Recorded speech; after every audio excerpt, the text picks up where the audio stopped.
કેમ છો વિદ્યાર્થી મિત્રો? આજે ફરીવાર તમારી સમક્ષ ધોરણ 10 સામાજિક વિજ્ઞાનનું એક નવું પ્રકરણ નંબર 9 કયું વન અને વન્યજીવ સંસાધન. આ પાઠમાં આપણે વન્યજીવો અને સાથે સાથે વન એટલે કે આપણા જે જંગલો છે એના વિશેની માહિતી જે છે આપણે આ માહિતી મેળવવાની છે. વેઇટેજની વાત કરીએ તો 2 માર્ક્સનો એક પ્રશ્ન પૂછાય છે, 1 માર્ક્સનો એક પ્રશ્ન પૂછાય છે અને 1 માર્ક્સનો મેપ પૂછાય છે. એટલે આપણા માટે આ પાઠ જે છે ખૂબ મહત્વનો છે. તો આવી રીતે કુલ 4 માર્ક્સનું વેઇટેજ જે છે એ આપણા આ 9મા પાઠનું છે. પાઠની શરૂઆત જે છે એ આપણે પ્રસ્તાવનાથી કરીએ. માનવનું અસ્તિત્વ, પ્રગતિ અને વિકાસ સંસાધનોને આભારી છે. આદિકાળથી કુદરત પાસેથી વિભિન્ન ચીજવસ્તુઓ મેળવીને આપણે આપણી જરૂરિયાતોની પૂર્તિ કરતા આવ્યા છીએ. ખાસ કરીને જે વન જે છે, જંગલો જે છે આપણા માટે ખૂબ મહત્વના છે. એ જંગલોના આધારે આપણી ઘણી બધી જરૂરિયાતો જે છે એ જરૂરિયાતો એના દ્વારા પૂરી થાય છે. બરાબર, કોઈ પણ જરૂરિયાત આપણને કહેવાય ને કે વૃક્ષો જે છે આપણને ઘણી બધી બાબતે ખૂબ જ ઉપયોગી છે. જેમાં જંગલો અતિ મહત્વનું સંસાધન ગણાય છે.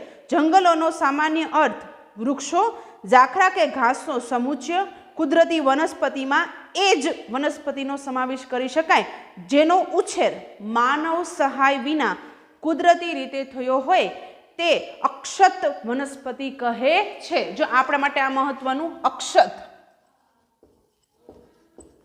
હવે આ અક્ષત વનસ્પતિ કોને કહેવાય? તો જો આપણે જંગલોની વાત કરીએ તો જંગલોમાં આપણે ક્યાંય વૃક્ષારોપણ કરવા જતા નથી. એ જે વૃક્ષો મતલબ કે જ્યાં એ જંગલોમાં જે વૃક્ષો ઉગે છે એ પોતાની જાતે એટલે કે કુદરતી રીતે ઉગે છે. તો આ જે કુદરતી વનસ્પતિઓ છે મતલબ કુદરતી જે જંગલો છે એમાં આપણે ક્યાંય મતલબ કે માનવીની કોઈ પણ જાતની એમાં સહાય હોતી નથી. તો એવી જે વનસ્પતિ ઉગે છે બરાબર એને શું કહેવાય છે? અક્ષત વનસ્પતિ. આવું પૂછાઈ શકે એટલે હું તમને ખાસ આ ડેફિનેશન જે છે આપણા માટે સમજવી ખૂબ જ જરૂરી છે. ભારતમાં આ પ્રકારની વનસ્પતિ હવે માત્ર હિમાલય, સુંદરવન અને થોરના રણના દુર્ગમ વિસ્તારોમાં જ જોવા મળે છે. કેવી વનસ્પતિ? તો કે જે વનસ્પતિ માનવીની સહાય વિના પોતાની જાતે જ ઉગેલી હોય, ડેવલપ થયેલી કુદરતી રીતે. બરાબર, હવે એવી વનસ્પતિ એટલે કે આવી જે અક્ષત વનસ્પતિઓ જે છે એ કેવા કેવા વિસ્તારોમાં જોવા મળે? તો કે હિમાલયના દુર્ગમ વિસ્તારો, થરના રણમાં અને સાથે સાથે સુંદરવન જે છે આપણું પશ્ચિમ બંગાળ સાઈડ, તો ત્યાં આવી વનસ્પતિઓ જે છે બરાબર કેવી વનસ્પતિ? અક્ષત વનસ્પતિઓ જે છે એ જોવા મળે છે. ત્યાર પછી અને ખૂબ જ મહત્વનું એવું જંગલોનું વર્ગીકરણ. જંગલોનું વર્ગીકરણ 2 રીતે થાય છે. એક તો વહીવટી દ્રષ્ટિએ જંગલોના પ્રકારો અને બીજું જે છે માલિકી, વહીવટ અને વ્યવસ્થાપનની દ્રષ્ટિએ જંગલોના પ્રકારો. એમાં પણ પાછા પેટા પ્રકારો છે. તો આપણે દરેકની એક વિગતે માહિતી જે છે એ મેળવીએ. સૌથી પહેલાં તો જંગલોના વર્ગીકરણની પ્રસ્તાવના જોઈ લઈએ. આ વર્ગીકરણ જુદી જુદી દ્રષ્ટિએ કરવામાં આવે છે. આબોહવાને આધારે જંગલના પ્રકારો આપણે 9મા ધોરણમાં આબોહવાના આધારે જંગલના પ્રકારો જે છે શીખી ગયા છીએ. અહીં આપણે વહીવટી, માલિકી અને વ્યવસ્થાપનની દ્રષ્ટિએ જે જંગલોના પ્રકારો છે એના વિશે આપણે માહિતી મેળવીએ. તો પહેલાં આપણે વહીવટી દ્રષ્ટિએ જંગલોના પ્રકારો જે છે એના વિશેની માહિતી મેળવીએ. તો વહીવટી દ્રષ્ટિએ જંગલોના 3 પ્રકાર પડે છે. ક્યાં? તો કે પહેલું છે અનામત જંગલ, ત્યાર પછી છે સંરક્ષિત જંગલ અને છેલ્લે છે અવર્ગીકૃત જંગલ. તો દરેકની વિગતે માહિતી મેળવીએ. સૌથી પહેલાં આવે છે અનામત જંગલ. અનામત જંગલ ઇંગ્લિશમાં કહેશું રિઝર્વડ ફોરેસ્ટ. બરાબર, કે જે અનામત રાખેલું હોય મતલબ કે ત્યાં બીજા કોઈને પ્રવેશવાની પરમિશન હોતી નથી. જોઈએ એનું કે અનામત જંગલો કોને કહેવાય? આ પ્રકારના જંગલોમાં સીધા સરકારી તંત્રના નિયંત્રણમાં હોય છે. અનામત જંગલો જે છે એ સીધા સરકારી નિયંત્રણોની અંતર્ગત હોય છે. બરાબર, એમાં આપણે કહેવાય ને કે ઘણી બધી જો જવું હોય તો પરમિશન ને એવું બધું લેવું પડતું હોય. તેમાં લાકડા કાપવા કે વીણવા તથા પશુચારણ માટે પ્રવેશ કરવાની મનાઈ હોય છે. એટલે તેને રિઝર્વડ એટલે કે અનામત જંગલો કહેવાય. સરકારી નિયંત્રણના હાથમાં હોય, ત્યાં લાકડા કાપવા કોઈ જઈ શકતું નથી, પશુને ચરાવવા માટે કોઈ નથી જઈ શકતું. બરાબર, આવી એક પણ પ્રકારની પ્રવૃત્તિઓ જે છે એ ત્યાં થઈ શકતી નથી. તો આપણે વહીવટની દ્રષ્ટિએ અનામત જંગલ વિશે માહિતી મેળવી. ત્યાર પછી છે સંરક્ષિત જંગલ. જોઈએ કોને કહેવાય? એને કહેવાય પ્રોટેક્ડ ફોરેસ્ટ જે છે એને કહેવાય છે. આ પ્રકારના જંગલોની દેખભાળ સરકારી તંત્ર દ્વારા કરાય છે. વૃક્ષોને હાનિ પહોંચાડ્યા સિવાય લાકડા વીણવાની અને પશુચારણની સ્થાનિક લોકોને છૂટ હોય છે. સંરક્ષિત જંગલો જે છે એ પણ સરકારના નિયંત્રણ હેઠળ હોય છે, પણ અનામત જંગલોની કમ્પેરિઝનમાં અહીંયા થોડી છૂટછાટ આપવામાં આવી છે. કેવી રીતે? તો કે વૃક્ષો જે છે એને કોઈ નુકસાન ન થાય એવી રીતે લાકડા કાપવાની, બરાબર. પછી તો કે પશુચારણની પણ અહીંયા સ્થાનિક લોકોને એટલે તો કે ત્યાં રહેતા લોકોને એ છૂટછાટ જે છે એ આપવામાં આવતી હોય છે. ત્યાર પછી છે અવર્ગીકૃત જંગલો. અવર્ગીકૃત જંગલોમાં જોઈએ, જેને ઇંગ્લિશમાં કહેશું અનક્લાસિફાઈડ ફોરેસ્ટ. આ પ્રકારના જંગલોનું વર્ગીકરણ હજુ સુધી થયું નથી. અહીં વૃક્ષોના કાપવા તથા પશુચારણ પર કોઈ પ્રતિબંધ નથી. અવર્ગીકૃત જંગલોની પ્રોપર ડેફિનેશન હજી સુધી કંઈ આપવામાં આવી નથી, પણ અહીંયા પશુચારણની પણ છૂટ હોય છે. પછી કહેવાય ને કે લાકડા કાપવા માટેની પણ છૂટ હોય છે. તો આવી રીતે આપણે વહીવટી દ્રષ્ટિએ જંગલોના પ્રકારો જે છે એના વિશે માહિતી મેળવી. અનામત જંગલ, સંરક્ષિત જંગલ અને અવર્ગીકૃત જંગલ. ત્યાર પછીનું અને બીજું જે છે એ છે માલિકી, વહીવટી અને વ્યવસ્થાપનની દ્રષ્ટિએ જંગલોના પ્રકાર. જોઈએ વિગતે. એમાં પણ 3 વિભાગ પાડવામાં આવ્યા છે. સૌથી પહેલું જે છે એ છે રાજ્ય માલિકીનું જંગલ, સામુદાયિક વન અને ખાનગી જંગલ. જોઈએ પહેલા આપણે રાજ્ય માલિકીનું જંગલ એટલે કે જેને સ્ટેટ ફોરેસ્ટ કહેવાય ઇંગ્લિશમાં. જોઈએ આ પ્રકારના જંગલો પર નિયંત્રણ રાજ્ય કે કેન્દ્ર સરકારનું હોય છે. દેશના મોટાભાગના જંગલ વિસ્તારો આ જ પ્રકારના છે. કેવા પ્રકારના? રાજ્ય માલિકીના. બંનેનું હોય, બરાબર. કેન્દ્ર સરકારનું પણ એમાં નિયંત્રણ હોય અને રાજ્ય સરકારનું પણ નિયંત્રણ હોય છે. અને ભારતમાં મોસ્ટલી જંગલો જે છે એ આ રાજ્ય માલિકીના જંગલો જ છે. ત્યાર પછી જોઈએ સામુદાયિક વન, જેને કહેશું કોમનિયલ ફોરેસ્ટ. આ પ્રકારના જંગલો પર સ્થાનિક સ્વરાજ્યની સંસ્થાઓ જેમ કે ગ્રામ પંચાયતો, નગરપાલિકા, મહાનગરપાલિકા અને જિલ્લા પંચાયતોનું નિયંત્રણ હોય છે. સામુદાયિકમાં કોનું આવે? તો કે સામુદાયિકમાં ગ્રામ પંચાયતો છે, નગરપાલિકા છે, મહાનગરપાલિકા છે, જિલ્લા પંચાયત છે, એ બધાનું એટલે કે સ્વરાજ્યની સંસ્થાઓ જે છે એમનું નિયંત્રણ હોય છે. ત્યાર પછી અને છેલ્લું જે કીધું છે એ છે ખાનગી જંગલો, જેને આપણે ઇંગ્લિશમાં કહીશું પ્રાઇવેટ ફોરેસ્ટ. આ પ્રકારનું જંગલ વ્યક્તિગત માલિકીનું હોય છે. જો આવા ખાનગી જંગલો પણ છે. ઓડિશા, મેઘાલય, પંજાબ અને હિમાચલ પ્રદેશમાં આ પ્રકારના જંગલો વિશેષ જોવા મળે છે. કેવા? પ્રાઇવેટ ફોરેસ્ટ એટલે કે ખાનગી જંગલો જે છે એ મોસ્ટલી કઈ જગ્યાએ જોવા મળે? તો કે ઓડિશા છે, મેઘાલય છે, બરાબર, પંજાબ છે, હરિયાણા છે, હિમાચલ પ્રદેશ છે. તો આવા બધા રાજ્યોમાં આ પ્રકારના જંગલો જોવા મળે છે. જોકે આ પ્રકારના ઘણા ખરા જંગલો વિકસિત અવસ્થામાં તો કેટલાક ઉજ્જળ અવસ્થામાં આવી ગયા છે.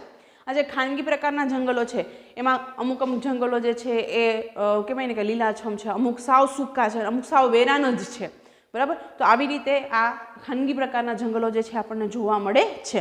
તો આપણે અહીંયા ખાસ જંગલોનું વર્ગીકરણ જોયું. અગેન એક વખત રિપીટ કરી લઈ. વહીવટી દ્રષ્ટિએ જંગલોના પ્રકારો 3 પડે છે. ક્યાં? અનામત, સંરક્ષિત અને અવર્ગીકૃત. ત્યાર પછી બીજું જે છે માલિકી, વ્યવસ્થાપન અને માલિકી, વહીવટી અને વ્યવસ્થાપનની દ્રષ્ટિએ જંગલોના પ્રકારોમાં 3 અગેન એમાં 3 ભાગ પડે છે. રાજ્ય માલિકીનું, સામુદાયિક વન અને ખાનગી માલિકીનું જંગલ. તો આવી રીતે જંગલોના પ્રકાર કહેવાય ને કે જંગલોનું વર્ગીકરણ પૂછવામાં આવે તો આ વ્યવસ્થિત રીતે તમારે સમજાવવાનું રહેશે. ત્યાર પછીનો મુદ્દો જે છે એ છે નિર્વનીકરણ, બરાબર. એને આપણે આપણી કહેવાય ને કે સમજવા જેવી લેંગ્વેજમાં કહીશું જંગલ વિનાશ, બરાબર. જોઈએ નિર્વનીકરણ એટલે જંગલોનું નષ્ટ થવું. અત્યંત ઊંચા દરે થતું નિર્વનીકરણ આપણા દેશની નહીં પણ સમગ્ર વિશ્વની મુખ્ય સમસ્યાઓ પૈકીની એક છે. જંગલોનો વિનાશ થવા માંડે, બરાબર, તો એના કારણે ઘણી બધી નુકસાન જે છે કોઈ પણ દેશને અથવા તો વિશ્વને એનું કહેવાય ને કે એનું નુકસાન જે છે નુકસાન ભોગવવું પડે છે. આપણે 8મા ધોરણમાં જોયું હતું, બરાબર, કે જો જંગલોને એવું કાપવામાં આવે તો પૃથ્વીનું ટેમ્પરેચર એટલે કે વાતાવરણ જે છે ગરમ બનવા માંડે, કારણ કે જંગલો આપણને ઘણી બધી રીતે ઉપયોગી છે. માનવીની વિકાસ યાત્રાનું પરિણામ તેને ગણાવી શકાય. જો કે કુદરતી રીતે પણ વૃક્ષો નાશ પામે છે, પણ તે માનવીના હસ્તક્ષેપથી થતા નુકસાનની તુલનામાં નગણ્ય છે. એવું નથી કે માનવી વૃક્ષો કાપે અથવા તો માનવી જંગલોનો વિનાશ કરે તો જ થાય, એવું નથી. પણ કોઈક એવી કુદરતી પરિસ્થિતિ હોય તો એના પરિણામે પણ જંગલો જે છે એ નષ્ટ પામે છે, પણ માનવી જેટલું નુકસાન પહોંચાડે એની કમ્પેરમાં એ બહુ ઓછું છે. ત્યાર પછી જોઈએ નિર્વનીકરણની અસરો. બરાબર, જો જંગલોનો વિનાશ થવા માંડશે તો એની અસર જે છે એ કેવી કેવી થશે. નિર્વનીકરણની અસરો વ્યાપક રીતે અનુભવાય છે. વાતાવરણમાં કાર્બન ડાયોક્સાઇડની માત્રા વધે છે. જો કયા કયા મુદ્દાઓ, બરાબર, અસરો કેવા કેવા પ્રકારે, તો એક તો વાતાવરણમાં કાર્બન ડાયોક્સાઇડનું પ્રમાણ શું થશે? વધે. હરિતગૃહ પ્રભાવની એટલે કે ગ્રીન હાઉસ ઇફેક્ટની અસરો વધારે ઘેરી બને છે. આપણે અગેન 8મા ધોરણમાં ગ્રીન હાઉસ ઇફેક્ટ વિશેની માહિતી મેળવી લીધી. કુદરતી એવી કહેવાય ને, કુદરતી એવી છત ઊભી, કૃત્રિમ છત ઊભી કરવામાં આવે ને, જેના કારણે એ કહેવાય ને કે સૂર્યના કિરણો છે ને ત્યાં સાચવવામાં આવે. અને મોસ્ટલી આવી આ જે બાબતો જે છે કેવા વિસ્તારોમાં મળે, તો કે ઠંડા પ્રદેશો હોય ને ત્યાં. વૃક્ષોનું આચ્છાદન દૂર થતાં માટીના ધોવાણથી ખેતીની ફળદ્રુપતાની સમસ્યા વધે છે. વૃક્ષોના મૂળિયા હોય ને એ જમીનને અથવા તો માટીને જકડી રાખે, પણ જો વૃક્ષો કાપવામાં આવે તો જમીનનું ધોવાણ થઈ જાય અને ખેતીની જે ફળદ્રુપતા છે, બરાબર, જમીન ધોવાઈ જાય તો ખેતીની ફળદ્રુપતા જે છે ફળદ્રુપતા ઘટી જાય છે. દ્વીપકલ્પીય ભારતના જંગલોમાં મોટા પાયા પર થયેલ નિર્વનીકરણના કારણે જંગલ વિસ્તાર ઘટ્યો છે. વળી અનેક સજીવોએ પોતાના કુદરતી આવાસો ગુમાવ્યા. તેના પરિણામે વન્યજીવો જે છે ખોરાક અને પાણીની શોધમાં માનવ વસવાટ ક્ષેત્રો તરફ આવી ચડે છે. જંગલોમાં કહેવાય ને કે ખાસ કરીને જે જંગલમાં રહેતા પ્રાણીઓ છે એમનો ખોરાક જે છે ને ત્યાંથી મેળવે, પણ જો જંગલો જ કાપવામાં આવે તો એ જે પ્રાણીઓ છે એ ખોરાક અને પાણીની શોધમાં ક્યાં થાય છે? તો કે એ શહેરો તરફ વળવા માંડે છે, એટલે કે માનવ વસવાટો તરફ આવવા માંડે છે. માંસાહારી વન્યજીવો દ્વારા જંગલની નજીકના ક્ષેત્રોમાં વસતા પશુપાલકોના પાલતુ પશુઓના મારણના બનાવો વધી રહ્યા છે. જંગલ કાપવામાં આવે, બરાબર, અને એના કારણે શું થાય? તો કે એ લોકોને ખોરાક ન મળે. કોને? તો કે આવા જે માંસાહારી પ્રાણીઓ છે તો એ શું કરે? તો કે એ જંગલોની નજીકના જે વિસ્તારો છે, બરાબર, ત્યાં જઈ અને ત્યાં જે પશુઓ હોય, બરાબર, કોઈ પણ વ્યક્તિ હોય, ગામડું હોય એટલે ઓબ્વિયસલી ત્યાં ઢોર ઢાખર હોય જ, કારણ કે ખેતીમાં એની જરૂર પડે. એટલે પછી તો કે પશુપાલન માટે તો આવા જે પશુઓ જે છે એનો શિકાર કરે છે. ત્યાર પછી એને મહત્વનું એ છે વન સંરક્ષણ અંગેના ઉપાયો. જો આ બધી પરિસ્થિતિથી આપણે બચવું છે તો એના માટે કેવા કેવા ઉપાયો જે છે હાથ ધરવા જોઈએ. વન સંરક્ષણના ઉપાય આપણા માટે મોસ્ટ ટાઈમથી છે, તો આપણે ખાસ એ મુદ્દાને આપણે સમજશું. વન સંરક્ષણ એટલે કે વનનું રક્ષણ કરવું હોય તો કેવા કેવા ઉપાયો હાથ ધરવા જોઈએ આપણે વિગતે. લાકડાના વિકલ્પે વાપરી શકાય તેવી સામગ્રી માટે સંસાધનો હાથ ધરવા. તેથી લાકડાનો વપરાશ ઘટતા વનો બચશે. જ્યાં જરૂરિયાત કે વિકાસ માટે નિર્માણ કાર્ય કરતા જે વૃક્ષો અનિવાર્યપણે કાપવા પડે તેની જગ્યાએ નવા એ જ પ્રજાતિના વૃક્ષો વાવવા જોઈએ. લાકડાનો ઓપ્શનનો કોઈ વસ્તુનો ઉપયોગ થતો હોય તો એ કરવો જોઈએ. સાથે સાથે અમુક વાર એવું બને કે કોઈ ઓપ્શન આપણી પાસે છે જ નહીં અને એ જ લાકડાનો ઉપયોગ કરવો પડશે, એ જ વૃક્ષના લાકડાનો આપણે ઉપયોગ કરવો પડશે. તો શું કરવાનું? તો કે તમે જે વૃક્ષ કાપ્યું છે એ કાપેલા વૃક્ષના પ્રમાણમાં બીજા વૃક્ષો જે છે એ જ પ્રજાતિના, બરાબર, એ વૃક્ષો ઉગાડવા જોઈએ. અપરિપક્વ વૃક્ષોના કાપવા પર સંપૂર્ણ પ્રતિબંધ મૂકવો જોઈએ. અપરિપક્વ એટલે હજી એટલું બધું ડેવલપ નથી થયું, વૃક્ષ વ્યવસ્થિત ઉગ્યું નથી, તો એવા વૃક્ષના કાપવા પર પ્રતિબંધ મૂકવો જોઈએ. જે ઉદ્યોગો જંગલોમાંથી કાચો માલ મેળવે છે તેને ભવિષ્યની જરૂરિયાત સંદર્ભે વનીકરણ માટે ફરજ પાડવી જોઈએ. અમુક ઉદ્યોગો એવા છે કે જે જંગલો પર જ નિર્ભર છે, તો એવા ઉદ્યોગોએ ફરજિયાતપણે વૃક્ષારોપણ કરવા જોઈએ અને આવા વૃક્ષો જે છે એ ઉગાડવા જોઈએ. ઇકો ટુરિઝમના વિકાસના નામે જંગલની સ્થિતિ ન જોખમાય તે માટે કડક રીતે નિયમન કરવું જોઈએ. બરાબર, જંગલ વિસ્તારમાં ટ્રેકિંગમાં એમાં જતા હોય, ઘણી વખત તમે જોયું હોય, બરાબર, જંગલોમાં એમાં ફરવા માટે જાય, ફોરેસ્ટમાં એમાં, તો એ જે ઉદ્યોગોનો વિકાસ કરવો હોય તો એ ઉદ્યોગોનો વિકાસ ભલે થતો, મતલબ કે ટુરિઝમ, ઇકો ટુરિઝમનો ભલે વિકાસ થતો, પણ એના પરિણામે જંગલોને કોઈ પણ પ્રકારનું નુકસાન થવું જોઈએ નહીં. સ્થાનિક લોકોમાં આ અંગે વ્યાપક જનજાગૃતિ કાર્યક્રમનું આયોજન કરવું. શાળા કોલેજોમાં શીખવાતા પાઠ્યક્રમોમાં આ અંગેની વિગતો સમાવવી અને વન સંરક્ષણની વિશેષ જરૂરિયાતો જે છે એ સમજાવવી જોઈએ. જેમ કે અત્યારે હું તમને સમજાવું છું એ જ રીતે કે શાળા કોલેજોમાં એટલે કે વિદ્યાર્થીઓમાં વન સંરક્ષણ માટેના જે એ પણ કહેવાય ને નિયમો જે છે અથવા તો આવા જંગલોનું રક્ષણ શું કામ કરવું પડે એના બેનિફિટ્સ જે છે એ પાઠ્યક્રમમાં ઉમેરવા જોઈએ, જેથી કરીને વિદ્યાર્થીઓ જે છે એના માટે કહેવાય ને કે સક્ષમ બને અથવા તો ભવિષ્યમાં એ આ વસ્તુ ન કરે તો એવા એક નાગરિક બને. ઘાસચારો અને બળતણ માટેની જરૂરિયાતો માટે સામાજિક વનીકરણ જેને કહેવાય સોશિયલ ફોરેસ્ટરી અને કૃષિ વનીકરણ જેને કહેવાય એગ્રો ફોરેસ્ટરીને આયોજનબદ્ધ પ્રોત્સાહક પગલાં ભરીને સઘનપણે વિસ્તારવા જોઈએ. ત્યાર પછી બળતણની જરૂરિયાતોમાં લાકડાના વપરાશને બદલે સૌર ઉર્જા, કુદરતી વાયુ વગેરે જેવા વિકલ્પો અપનાવવા જોઈએ.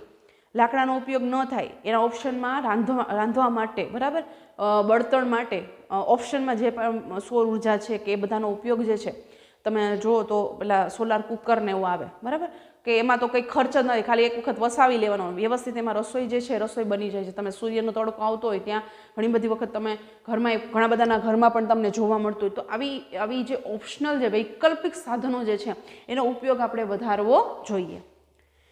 વન સંસાધનોનો કરકસરભર્યો ઉપયોગ કરવો, કીટકોથી ક્ષતિગ્રસ્ત થયેલા વૃક્ષોને દૂર કરવાથી અન્ય તંદુરસ્ત વૃક્ષોના વિકાસની પ્રક્રિયા ઝડપી બને છે. દાવાનળથી જંગલોને ભારે નુકસાન થાય છે. તેના શમક માટે રાષ્ટ્રીય સ્તરે અલાયદું તંત્ર કે દળ જે છે ઊભું કરવું જોઈએ. અમુક જંગલો એવા છે કે જેમાં કીટકો થઈ ગયા છે અથવા તો સડી ગયું છે તો એવા વૃક્ષો જે છે એવા વૃક્ષોને કાપી નાખવા જોઈએ, જેના કારણે શું થાય તો કે એ જે વૃક્ષ જે છે એ બીજાને કોઈ હાનિ પહોંચાડે નહીં, કારણ કે એ કીટકો એમાં થઈ ગયા હોય તો એ ઓબ્વિયસલી બીજે વિસ્તરી શકે. પ્લસ તો કે દાવાનળ જે છે બરાબર, જંગલોમાં આગ લાગે ને દાવાનળ કહેવાય. હવે જંગલોમાં આગ લાગે ને એટલે એને ઓલવવી થોડીક મુશ્કેલ બની જાય છે, કારણ કે ઘણા એવા બધા જંગલો છે કે ત્યાં અગ્નિશામક સાધનો જે છે પહોંચી નથી શકતા, લાઈક ફાયર બ્રિગેડને. તો એ તમે જો ઘણી વખત એવા તમે ન્યૂઝ નહીં જોતા હોય તો એ લોકો હેલિકોપ્ટર દ્વારા કે પ્લેન દ્વારા પાણીનો છંટકાવ કરે છે બરાબર. તો આવા જે અગ્નિશમક તંત્ર જે છે એ તંત્રને સતત અલર્ટ રહેવું જોઈએ, કારણ કે એક વખત જંગલમાં જો દાવાનળ ફાટી નીકળે તો એ બહુ ઝડપથી વિસ્તરવા માંડે છે બરાબર. તો આવા અગાઉચેતીના પગલાં જે છે એ ભરવા જોઈએ.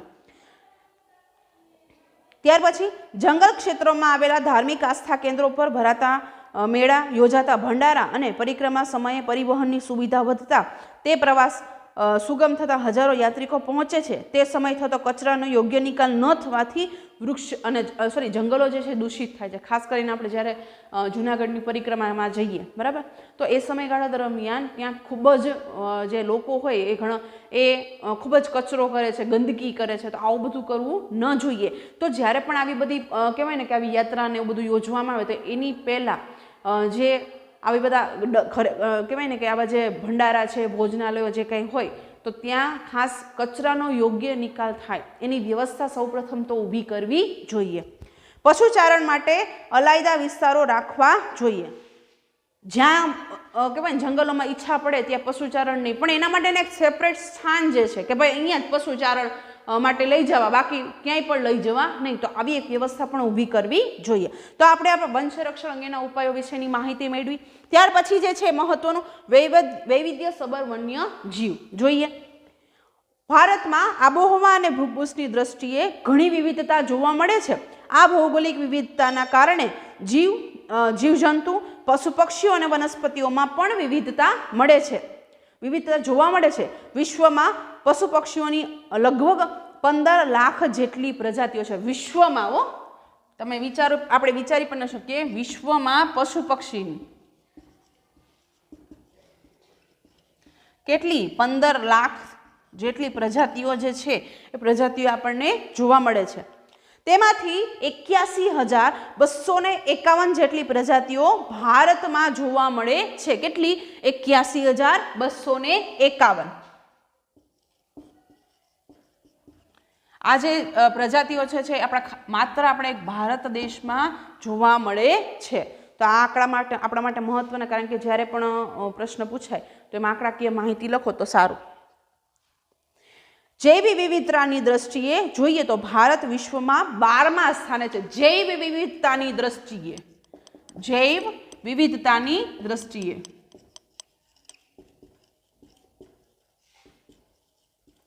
ભારતનું સ્થાન વિશ્વમાં પૂછ્યું છે. વિશ્વમાં કેટલામું છે? 12મું. બરાબર. જૈવ વિવિધતાની દ્રષ્ટિએ વિશ્વમાં આપણા ભારતનું સ્થાન 12મું છે. ભારતમાં એશિયા, યુરોપ અને આફ્રિકા ત્રણેય પ્રકારના વન્યજીવો જોવા મળે છે. આફ્રિકાના ઝરખ, ચિકારા, યુરોપિયન વરુ, જંગલી બકરીઓ અને કાશ્મીરી મૃગ, દક્ષિણ પૂર્વ એશિયાના હાથી, ગિબન એટલે કે વાંદરાની એક પ્રજાતિ છે, વગેરે પણ જોવા મળે છે. ભારતના જૈવ વૈવિધ્યમાં કાળા રંગના રીંછ, એકશિંગી ભારતીય ગેંડો, હરણ, વિવિધ પ્રકારના સાપ, મુખ્ય પક્ષીઓમાં મોર, ઘોરાડ, બાજ, કલકલીઓ, સુરખાબ અને સારસ જોવા મળે છે. હિમાલયમાં ઊંચાઈ પર જોવા મળતો હિમદીપડો અને ત્યાં જ શીતવનોમાં જોવા મળતું લાલ પાંડા વિશિષ્ટ પ્રાણીઓ છે. જો જ્યારે પણ વૈવિધ્યસભર વન્યજીવોની તમને પ્રશ્ન પૂછાય તો તમારે આ બધી વસ્તુઓ લખવાની રહે કે ભાઈ દક્ષિણ ભારતમાં ને હિમાલયમાં ને કેવા કેવા પ્રકારના પશુ પક્ષીઓ જોવા મળે છે. દુનિયામાં વર્તમાન સમયમાં ભારત જ એક એવો દેશ છે જેમાં વાઘ અને સિંહ તેમના કુદરતી આવાસોમાં વિચરે છે. જો આપણા માટે આ મહત્વનું, વિશ્વમાં ભારત જ એક એવો દેશ છે કે જ્યાં સિંહ અને વાઘ જે છે પોતાની રીતે કુદરતી રીતે વિચરે છે. શિયાળા દરમિયાન રાજસ્થાનમાં કેવલાદેવના રાષ્ટ્રીય ઉદ્યાન, ભરતપુર અને ગુજરાતના નળ સરોવર જેવા જલપ્લાવિત વિસ્તારોમાં અસંખ્ય યાયાવર પક્ષીઓ દૂર દૂરથી શિયાળો ગાળવા માટે આવે છે. ન્યૂઝપેપરમાં હોય જ છે, જોજો તમે, બરાબર. નળ સરોવર છે, કેવલાદેવી રાષ્ટ્રીય ઉદ્યાન છે રાજસ્થાનમાં, ત્યાં આવી રીતે કહેવાય ને વિદેશોથી પક્ષીઓ જે છે એ શિયાળા દરમિયાન આવે છે. ઓડિશાના સમુદ્ર કિનારાના રેતીના તટે સમુદ્રી કાચબા ઈંડા મૂકવા માટે આવે છે. ભારતીય અજગર અને વિવિધ પ્રકારના સાપ તથા દક્ષિણના ગીચ વર્ષાવનોમાં રાજનાગ જોવા મળે છે. તો આવી વૈવિધ્યસભર વન્યજીવ જે છે આપણા ભારત દેશમાં જોવા મળે છે. ત્યાર પછી એને મહત્વનું એ છે લુપ્ત થતું વન્ય જીવન, બરાબર. ઘણા બધા પ્રાણીઓ અને પક્ષીઓને એવા છે કે જે લુપ્ત થવા માંડ્યા છે, બરાબર. તો એ કેવા પ્રકારે છે જોઈએ. આજે વિશ્વના અસંખ્ય વન્યજીવો વિનાશ થવાના આરે ઉભેલા છે. ગત સદીની શરૂઆતમાં વાઘ જે છે સમગ્ર ભારતમાં જોવા મળતા હતા. તે સમયગાળામાં ગુજરાતમાં ઈડર, અંબાજી, પંચમહાલ અને ડાંગના જંગલોમાં વાઘ જોવા મળતા હતા. આપણા ભારતમાં અને ખાસ કરીને ગુજરાતમાં પણ ઘણી બધી જગ્યાએ વાઘ જોવા મળતા. ક્યાં ક્યાં તો કે ઈડર છે, અંબાજી છે, પંચમહાલ છે, ડાંગના જંગલો છે, ત્યાં આપણને વાઘ જે છે જોવા મળતા. આજે ગુજરાતના જંગલોમાંથી વાઘ જે છે સંપૂર્ણપણે નષ્ટ થયા છે. ભારતના જંગલોમાંથી ચિત્તો નષ્ટ થઈ ચૂક્યો છે. ગુજરાતમાં જ્યાં જ્યાં વાઘ જોવા મળતા ને ત્યાં હવે જોવા મળતા નથી. સાથે સાથે તો કે ભારતના જંગલોમાં ચિત્તો, બરાબર, ચિત્તો જે છે એ પણ જોવા મળતો, એ હવે જોવા મળતા નથી. અગાઉ ભારતના જંગલોમાં સહજ જોવા મળતી અનેક પક્ષીઓની જાતિઓ હવે ભાગ્યે જ નજરે પડે છે. એમાં ગીધ, ગુલાબી ગરદનવાળી બતક, સારસ, ઘુવડ વગેરે ભવિષ્યમાં લુપ્ત થવાની તૈયારીમાં છે. આવા બધા પક્ષીઓ જે છે, બરાબર, ભવિષ્યમાં લુપ્ત થવાની આરે છે. પૂર્વોત્તરના અરુણાચલ પ્રદેશમાં એક સમયે વ્યાપક પ્રમાણમાં જોવા મળતા મોટા ચિલોતરા આજે સરળતાથી જોવા મળતા નથી. નદીઓમાં મીઠા પાણીમાં જોવા મળતા ઘડિયાળ એટલે કે જે એક મગરની પ્રજાતિ છે અને ગંગે ડોલ્ફિનના અસ્તિત્વ પર આજે ભારે સંકટ છે. ઓડિશા, ગુજરાત વગેરે રાજ્યોના સમુદ્ર કિનારે ઈંડા મૂકવા આવતા સમુદ્રી કાચબાઓની સંખ્યામાં પણ સતત ઘટાડો નોંધાઈ રહ્યો છે. જો આ જે કહેવાય ને કે લુપ્ત થતી પ્રજાતિઓ છે, વન્યજીવો જે છે એની આપણને માહિતી આપે છે. ઘણી બધી પ્રજાતિઓ અથવા તો કહેવાય ને એવી છે કે જે અત્યારે લુપ્ત થવાના આરે છે. એક સમયે ગુજરાતની નર્મદા, તાપી, મહી અને સાબરમતી સહિતની નદીઓમાં જોવા મળતી જળ બિલાડી તે ક્ષેત્રોમાં લગભગ લુપ્ત થવાના આરે છે. આ સ્થિતિ અંગે આપણે ગંભીરતાથી વિચારવાનો સમય જે છે સમય પાકી ગયો છે, બરાબર. આ બધી પ્રજાતિઓ લુપ્ત થવાના આરે છે, તો એ પ્રજાતિઓ જે છે એના રક્ષણ માટે કેવા કેવા પગલાઓ ભરવા જોઈએ એ આપણા માટે અત્યારે વિચારવાનો વિષય છે. તો વિદ્યાર્થી મિત્રો, આ પાઠ છે અહીંયા સુધી રાખીએ. નેક્સ્ટ વિડીયોમાં આનાથી આગળના મુદ્દાઓ જે છે એની ક્રમશઃ ચર્ચા કરીશું. ત્યાં સુધી નમસ્કાર.